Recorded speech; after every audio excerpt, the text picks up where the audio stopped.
সোনামুড়া মহকুমার মেলাঘর কামরাঙ্গা টুলিবাজার সংলগ্ন এলাকায় মানুষের যাতায়াতের একমাত্র ভরসা বাঁশের সাঁকো ও নৌকা। আসন্ন বর্ষার আগে অতি সত্বর এলাকার লোকজনদের যাতায়াতের জন্য একটি ফুটব্রিজ নির্মাণের দাবি জানিয়েছেন এলাকাবাসী।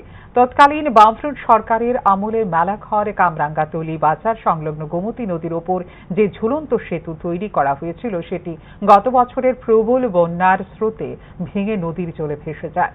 এলাকাবাসীদের যাতায়াতের সুবিধার জন্য তখন একটি বাঁশের সাঁকো নির্মাণ করা হয়েছিল, যেটি বর্তমানে খুবই দুর্বল হয়ে পড়েছে। বর্ষার ৩ মাস পরে এই খেয়াঘাটে একটি ফুটব্রিজ নির্মাণের কথা থাকলেও এখনো পর্যন্ত স্থানীয় প্রশাসন বা রাজ্য সরকারের পক্ষ থেকে কোনো ধরনের উদ্যোগ গ্রহণ করা হয়নি। প্রতিদিন খেয়াঘাট দিয়ে টাকার বিনিময়ে বিদ্যালয়ের ছাত্রছাত্রী থেকে শুরু করে সাধারণ মানুষদের যাতায়াত করতে হয়। বর্তমানে বাঁশের সাঁকোটি দুর্বল হয়ে পড়েছে বলে যাতায়াতের জন্য খুবই ঝুঁকিপূর্ণ হয়ে দাঁড়িয়েছে। তাই অতি সত্বর নদীর ওপর ব্রিজ নির্মাণের জন্য সরকারের কাছে আবেদন জানিয়েছেন স্থানীয় এলাকাবাসী। কি চাইতেছেন? আমরা চাই ব্রিজ দিতে মানে ইমিডিয়েটলি। হ্যাঁ দেখেন কি স্কুলের বাচ্চারা আছে জানিয়ে দিক দিয়ে হ্যাঁ যায় স্কুলের বাচ্চা কামরাঙ্গা তুলে স্কুলে যায়। আমরা মেলাঘর যায় কামরাঙ্গা স্কুলে যায়।